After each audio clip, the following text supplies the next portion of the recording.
enjoying this time of potential rejuvenation, we thought it might be really fun to give you a recipe that you could make as a breakfast any time of the day. Breakfast for lunch, breakfast for dinner, breakfast for breakfast, anything sounds great. But these are a special baked pancake recipe that we thought would be fun for you to make for you and your grown-ups. So before we get started, the first thing you're going to want to do is preheat your oven. Have your adult assistant go ahead and preheat that oven to 400 degrees so it's ready whenever you've achieved your mission of baked pancakes. The other thing you're going to want to do is gather together just a couple of tools.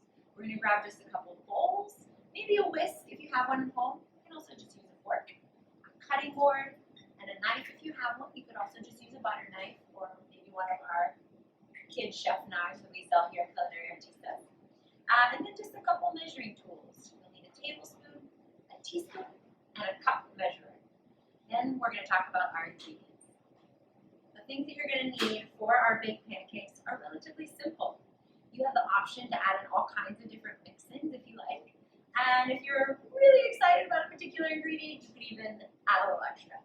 We're going to gather together our dry ingredients, which is going to be powdered sugar, baking powder, cornstarch, and flour.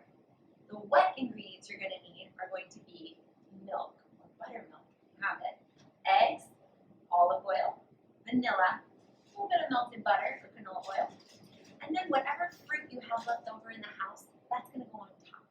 And if you have some maple syrup, that would be really good too. Why don't I let you guys go grab those things? We'll go ahead and push pause.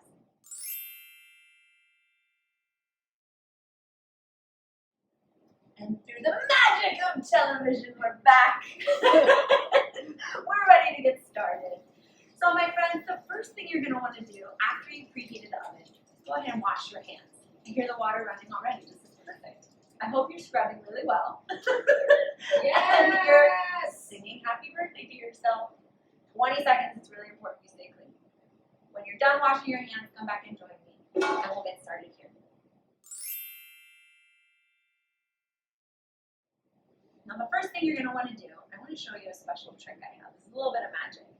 If you don't have buttermilk at home, which is my favorite ingredient in any pancake recipe, you can transform just regular old milk into buttermilk with one simple ingredient. All you need is an acid. What's an acid? An acid is something like vinegar. You could use lemon juice. You could use rice wine vinegar. In our case, we're just going to use a little bit of apple cider vinegar. So we're going to use, per cup of liquid, we're going to use 1 tablespoon of acid, or in our case, vinegar. What's going to happen is buttermilk is going to be transformed from milk into soured milk. Buttermilk is just a soured milk. So you'll see a crazy cool science experiment is starting to happen. The milk and the fat in the milk is starting to separate. The acid triggers a separation. And some really cool stuff starts to happen. It looks like a cloudy thunderstorm is going on in our cup. Please enjoy this. I hope that's super fun, but you gotta let it sit for just 10 minutes before you use it. So while that's resting and transforming in our magic trick, we're going to start whisking together the rest of our wet ingredients. The what ingredients? Wet ingredients! We're gonna put together our wet ingredients. So everybody recognizes this guy. What animal makes this? A chicken. We're going to use our beautiful organic egg. You just need one for our recipe. I like to tap our egg on the table to get it opened, and then I peel it back with my 2 thumbs. Try really hard not to get any shell in there. 2 parts to the egg, the white and the yolk. The yolk has a little bit more protein and a little bit more fat, and it always makes things my favorite color, golden brown. So I'm going to whisk together the white and the yolk. They're going to become one color. And now I get to add in a little bit of another fat. This is olive oil. If you wanted, you could actually just use butter or coconut oil or whatever you have in your pantry. We're going to use 3 tablespoons of olive oil. 1, count with me, 2, and 3. Now, in 1 egg, there's also about 3 tablespoons of liquid. So we have 3 tablespoons of egg, 3 tablespoons of olive oil. That makes 6 spoonfuls of liquid in our bowl. Now to this liquid, I'm also gonna add my favorite extract. You guessed it, vanilla! Now you can be a little bit extravagant with your vanilla use. I'm gonna use a whole teaspoon because I love the smell and flavor of vanilla. Is vanilla very tasty by itself? Don't try it. It's not very yummy until you add all the remaining ingredients, but especially sugar. So we're gonna whisk that, make sure you give it a nice smell. That smells so good. And by now, our buttermilk is almost ready. I'm gonna give it a little stir so you can see how much it's thickened up and kind of separated. So we've got our buttermilk, 1 cup is going into our bowl.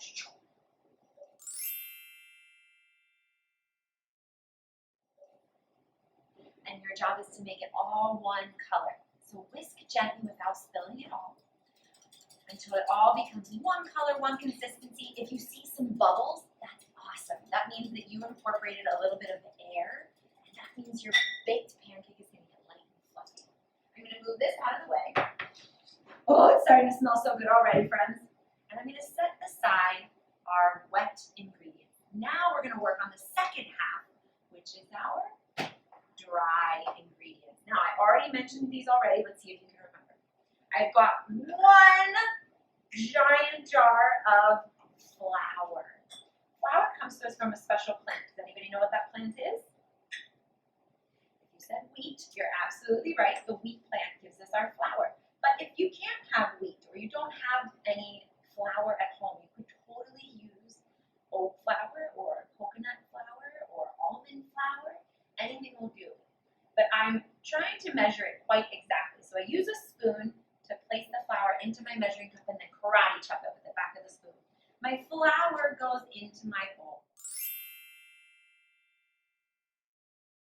Now I'm gonna add a few teaspoons of baking powder. Just 1.5 teaspoons is all I need.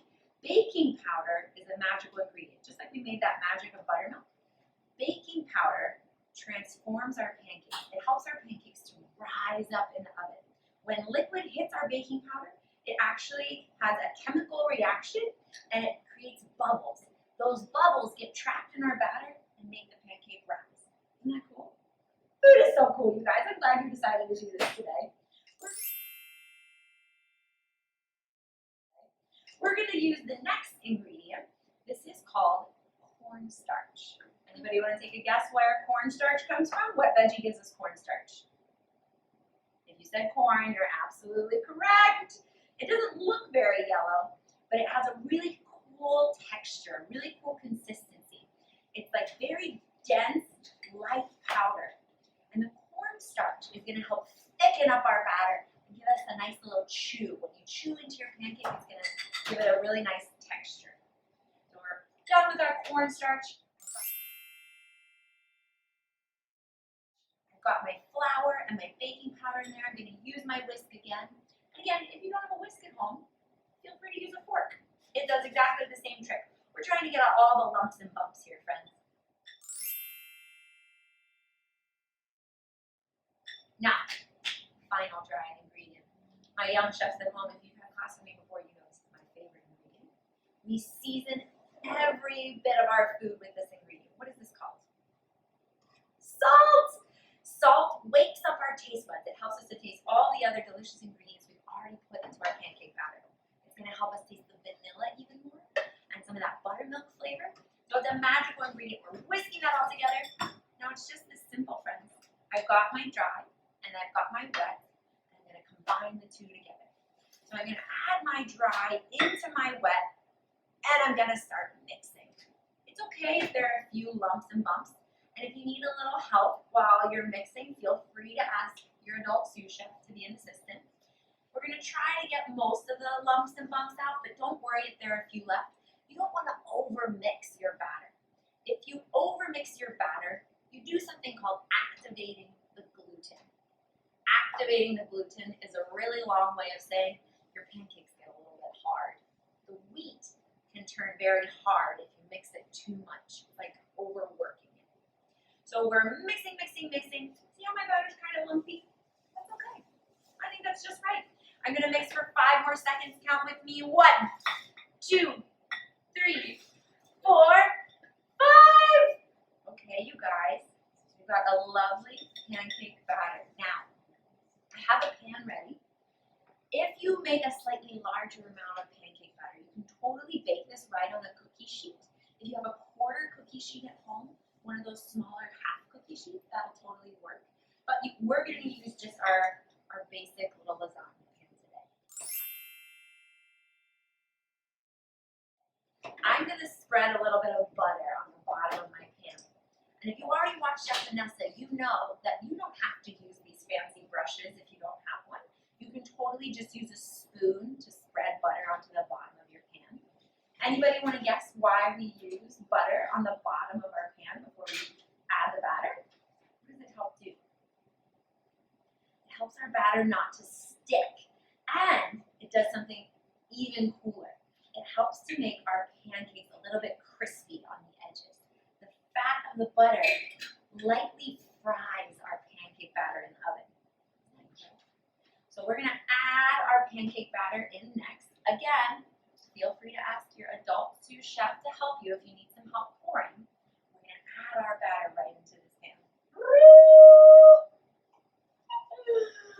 You guys, I'm so excited. This looks so delicious. Now, let's talk about some of the things you could also mix in or sprinkle on top.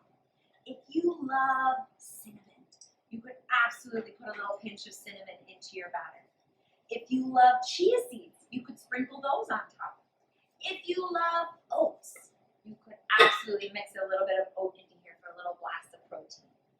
If you love some fresh fruit, we're going to chop some up to put on top. You could mix some of that right in. Even a little tablespoon of applesauce would be delicious. So you get to play with this recipe, and I would love to see what you come up with. This is going to go into the oven for now, and we'll be back in a few minutes to show you what it looks like. But I would love if you could help take a few photos and post to our social media, Instagram, Facebook, whatever you're allowed to use, and tag us. Hashtag Culinary Artistas, so we can see what you're making at home and be super proud of you. I'm going to put this in the oven, and I'll be right back.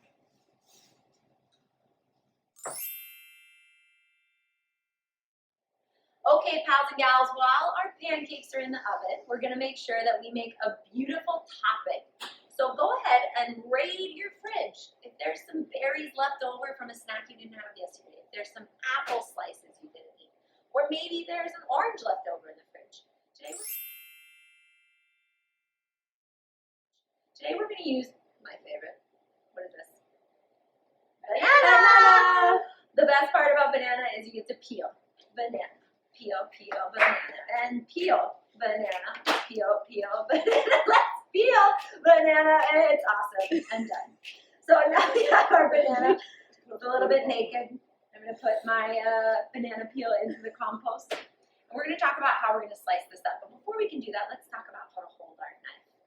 With whatever knife you have at home, please make sure you're using a pinch grip to hold on to that blade. A pinch grip kind of looks like an OK sign, wrapped around the blade and right in front of the little handlebars of the handle.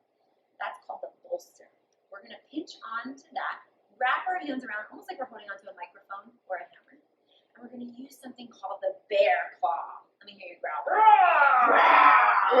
Bear claw is totally in charge of helping to hold on to whatever food you have in front of you.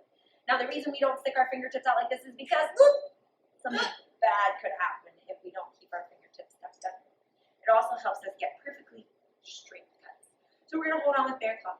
I like to cut banana on what's called the bias. The bias just means a diagonal. It means you get a longer piece and it looks really pretty. Check it out.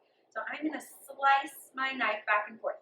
You'll notice I'm rocking slowly back and forth. I'm not banging my knife around. I'm going very slowly and very carefully and getting these really long, pretty oval shapes out of my banana. Isn't that cool? So I'm going to set those in my bowl.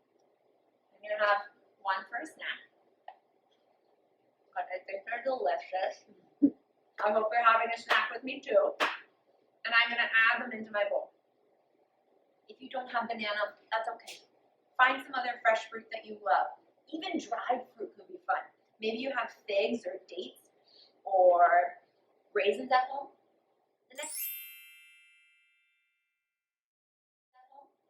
The The next fruit that I'm going to be working on is strawberries. So delicious. Now, when you get your strawberry, you want to make sure to give him a little haircut. I'm going to take off that beautiful mohawk he wears. We're going to hold on with our bear claw, slice off his mohawk. That goes in our compost. And now check it out. You have a little flat surface that you can use to cut strawberry. Make sure the flat surface goes on your board. The what goes on your board? Flat surface. Very important to keep us safe. Now, I'm going to use my bridge to slice strawberry in half. I can leave him just like that, like a beautiful little heart. Or I can keep slicing him. Now I have another flat surface. And I can slice him into these long, pretty spears. I'm going to add that to my strawberries. Maybe have a little snack in a minute. I'm also going to use some beautiful fresh berries here. These are called, anybody know? Blackberries. Chef Blackberries. Blackberries. Blackberries look like these great big bunches of grapes. They're so delicious. And when you cut them in half, check this out. Let's use our bridge again. When you slice them in half, they look like these pretty sunflowers. Can you see that? Aren't they gorgeous? And you can use those pretty flowers on top of your pancakes. I'm going to eat some of my flowers. And those, we're going to mix in with our berries. Now, here comes the fun part. We are going to get to add a little bit of sugar to this. Sugar. A little bit of sweet sugar. This is powdered sugar. Powdered sugar is just pulverized sugar that gets mixed up in a blender. It's just regular sugar, but it dissolves a lot faster. So I can mix this all together and have a delicious dish. You'll notice powdered sugar does a really good job of dissolving. And that's why we like to use this in the recipe here. So we're mixing. You could also use agave or honey if you prefer. And that makes a delicious fresh fruit topping for our pancakes, make it just a little sweeter. I hope you enjoy. And let's go take a look at our pancakes as soon as they come out of the oven. All right, friends, here we are just a quick half hour later. These baked pancakes were in the oven for about 15 minutes, depending on your oven temperature and depending on the pan that you use. Yours might take a little bit longer or maybe a little bit less time. What I was looking for was that gorgeous golden brown crunchy color all the way around the outside. Once again, my favorite color. And what I'm going to do now is something sort of fun. You don't have to do it this way. You could totally just cut your baked pancakes into squares and call it a day. But for me, it's kind of fun to make shapes out of my pancakes. So I'm going to take cookie cutters and I'm going to make a few shapes to pop onto my plate. The leftover crunchy bits, you can totally have as a snack, or you can top your pancakes with. I have a cute little circle. Make another shape. If you have any cookie cutters lying around the house, now's a good time to break those suckers out. Your adult assistant can help you with this, and you just want to make sure the pan itself is really cool before you start doing this. Look how cute. Look at this. Aww. Pancakes! If you don't have cookie cutters at home, it's okay. Check this out. You could totally use a juice cup as your circle cookie cutter, and you can punch out that way as well. Wow, these are extra thick pancakes.